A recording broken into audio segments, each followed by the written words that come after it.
Mais là, il a fait le ghusl avec l'intention d'aller faire la prière directement. Et c'est permis pour lui s'il n'y a pas de naql de wudu. Mais s'il fait naql, c'est-à-dire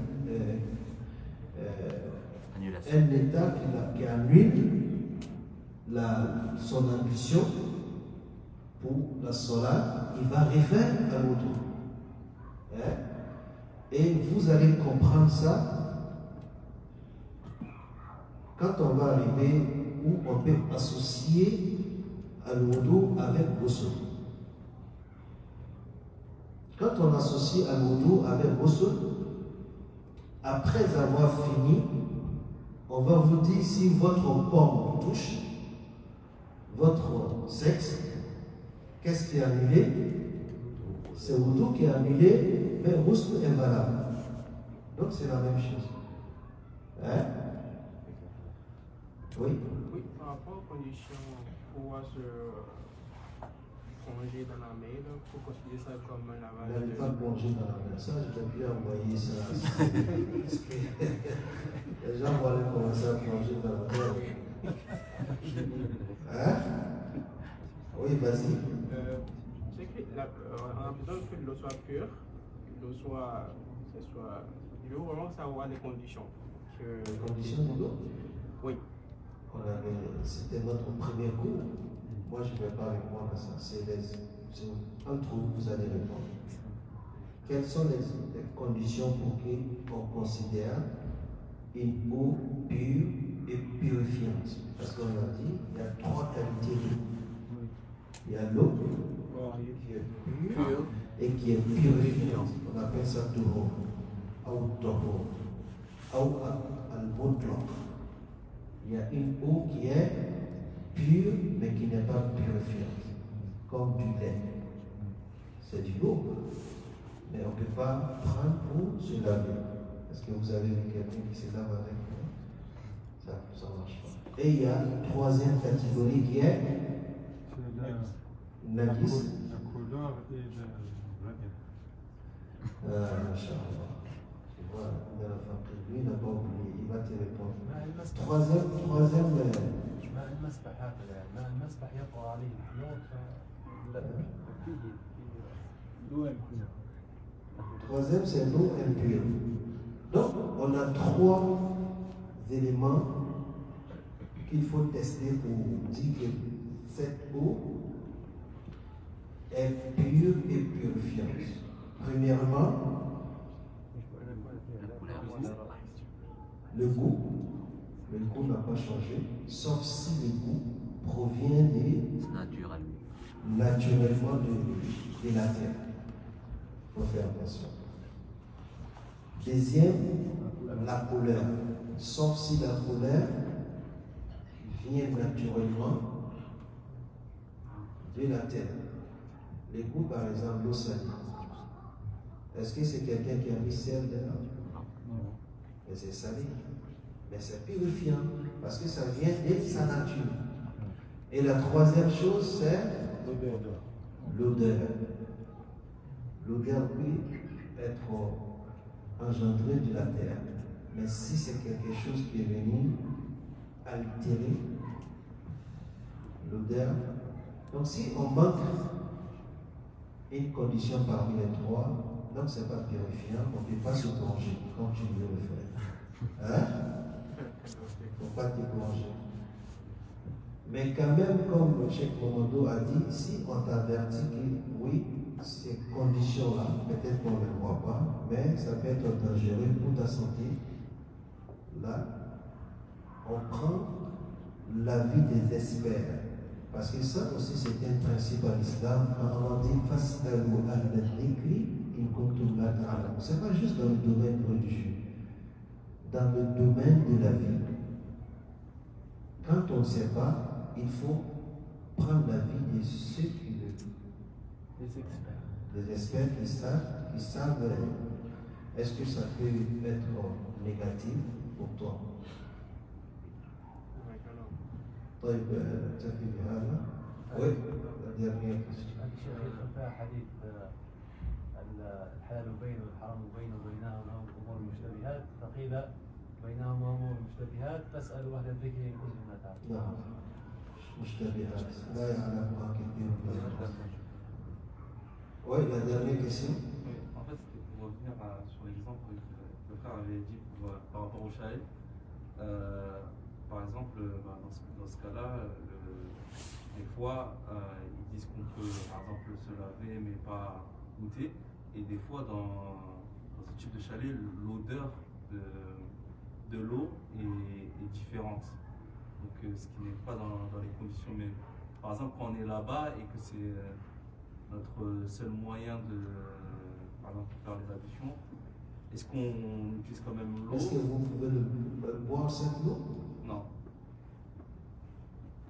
En tout cas, je ne peux pas donner un avis comme ça sans voir vraiment le cas. Hein? Mais ce que je peux donner comme conseil, quand on sait qu'on va dans le chalet et qu'on n'a pas l'eau appropriée pour faire son ablution, de la manière vous avez envoyé de la nourriture, est-ce que vous partez gêner là-bas? Vous ne gênez pas. Donc, de la manière qu'on prend le soin d'envoyer de la nourriture, c'est de la même manière qu'il faut envoyer l'eau pour son adoration. Pourquoi je dis ça? Parce que quand tu comprends très bien la religion, tu vas savoir tout de suite que l'être humain est nourri par la religion.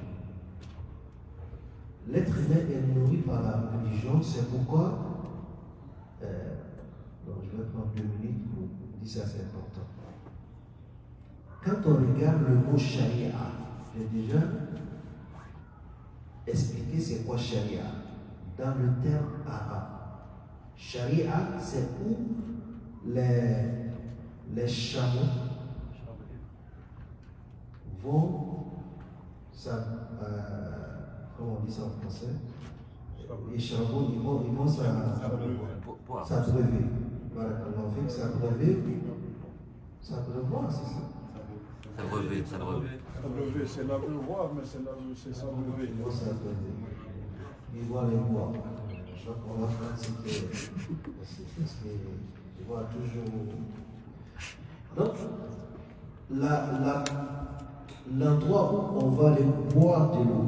Pourquoi on boit de l'eau? Pour nourrir son corps, pour se maintenir en bonne santé.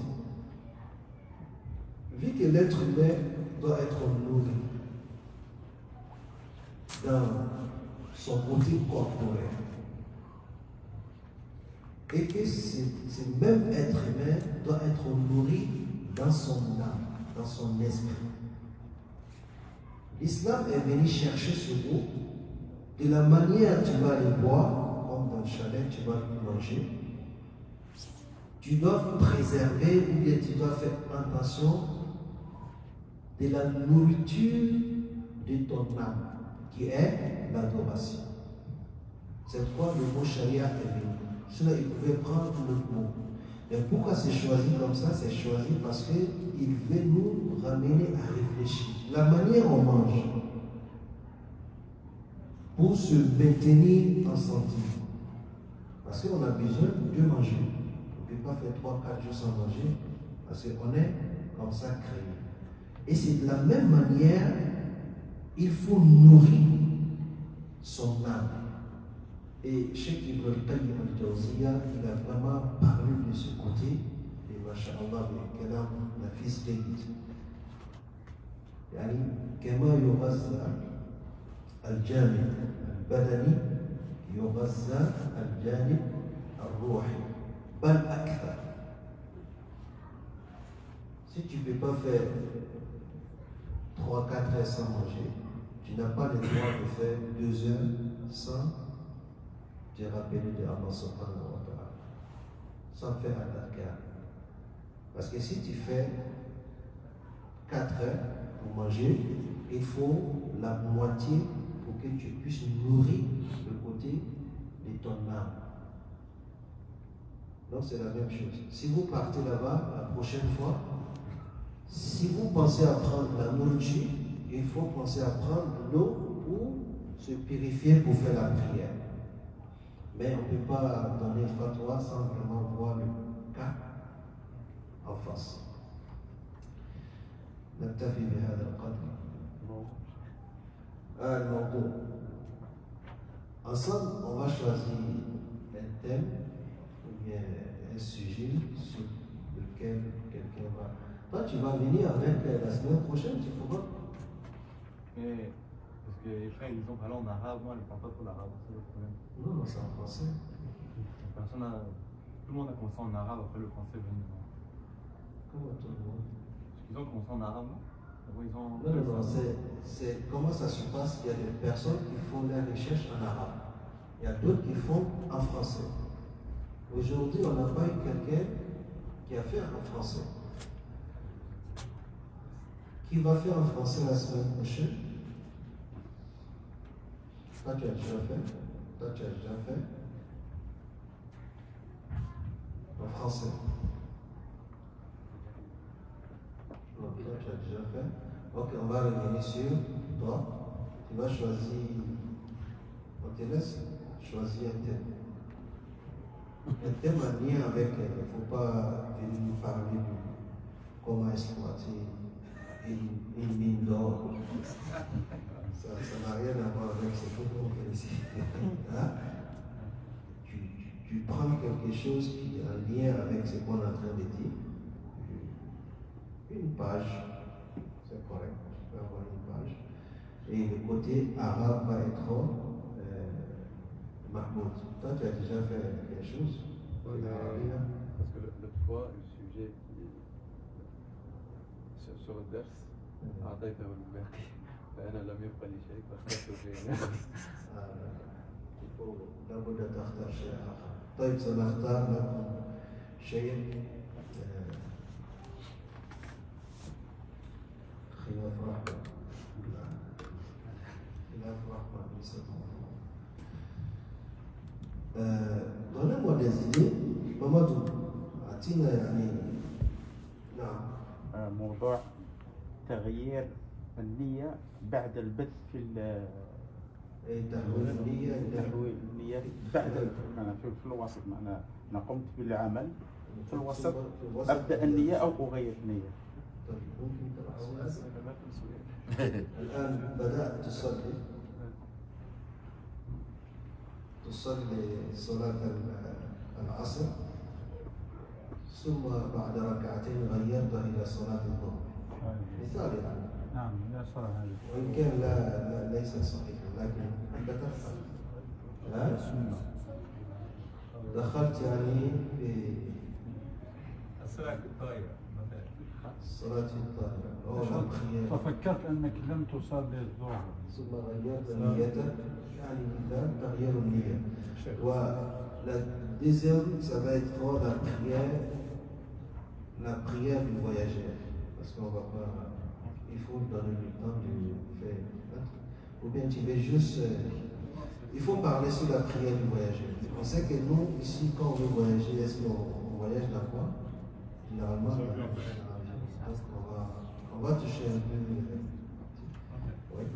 Moi, j'allais juste dire que ça, c'est très vaste. Et peut-être ça va prendre le temps. Et puis j'avais un point spécifique par rapport à la prière dans l'avion pour quelqu'un qui a besoin de faire le ghusl. Ça, c'est un très bon point. Quelqu'un qui a besoin de faire le ghusl, comment est-ce qu'il va prier dans l'avion? Il pense quand même ça. Ça, c'est une question. Il y a des douches là-bas. Non, quelqu'un qui n'est pas en première classe.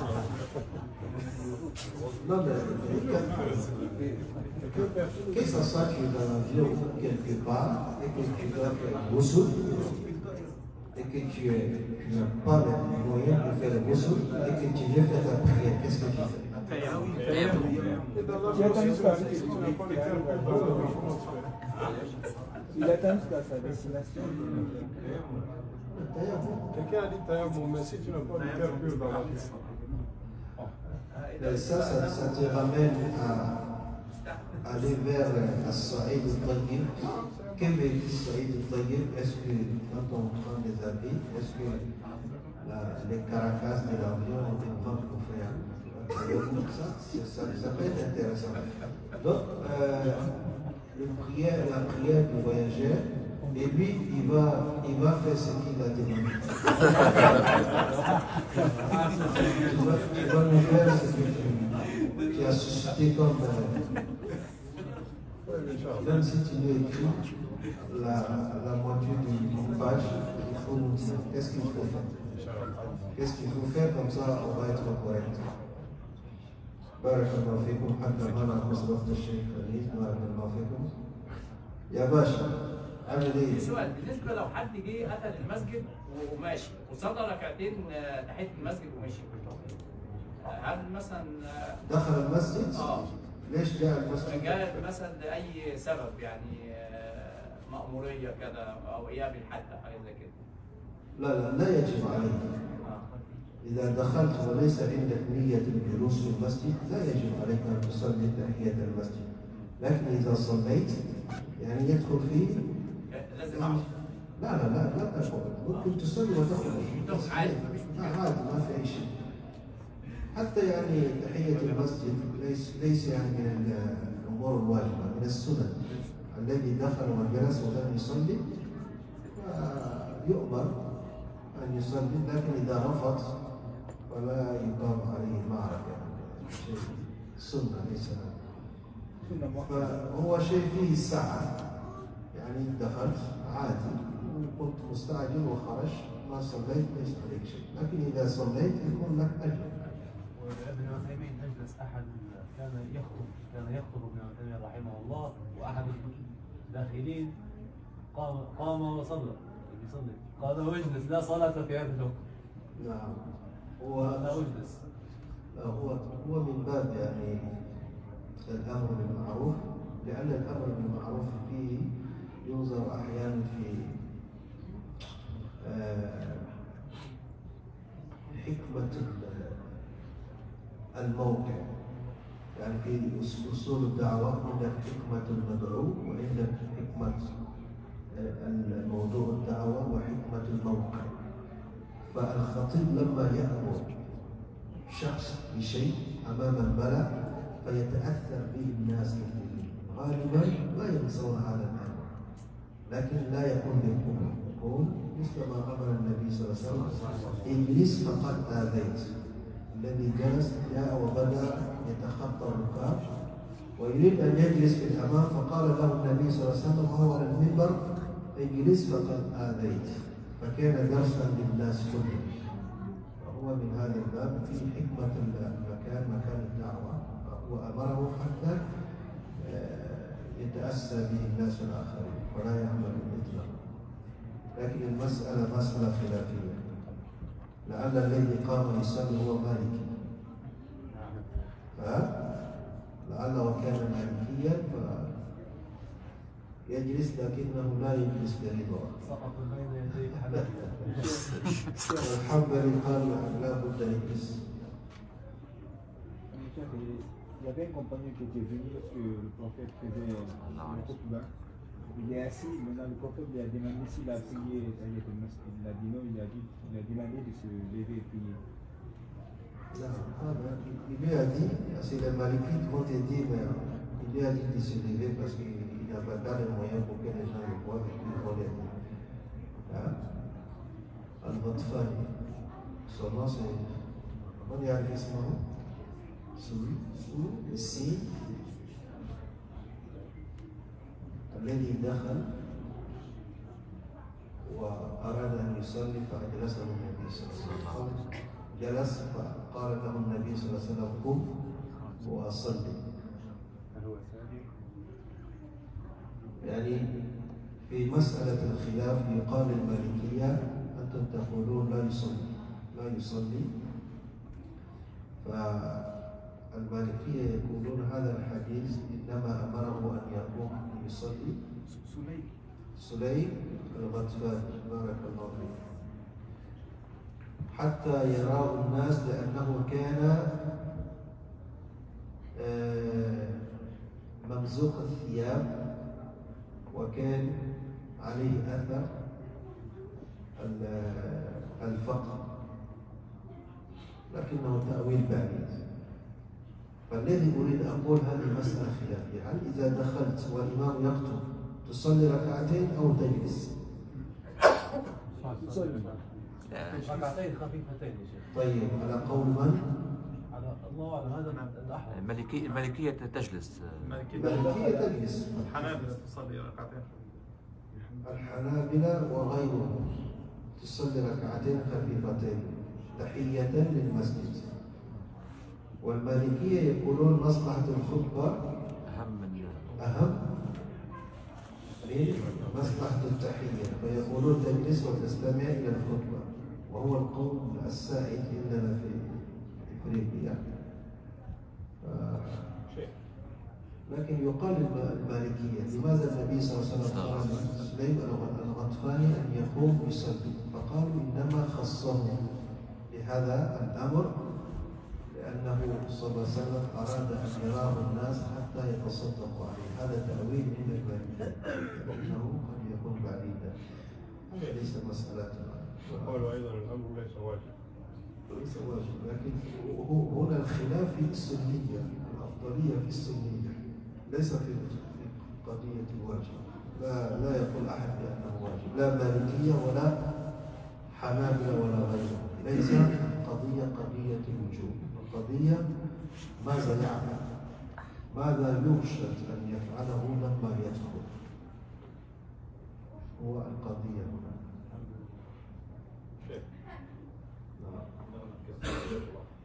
أخذتم كل وقت يعني إسلام. إيه والله. مسكين. سمحت. طيب آخر سؤال. بالنسبة لتحية المسجد شيخ، إذا السيرة بيحصل يغنطخي والخطيب يخطب في الجمعة ويقوم تحية المسجد، نورمالمون هل هذا لا يتداخل مع الخطبة؟ كما نعلم من لغى فلا جمعة له.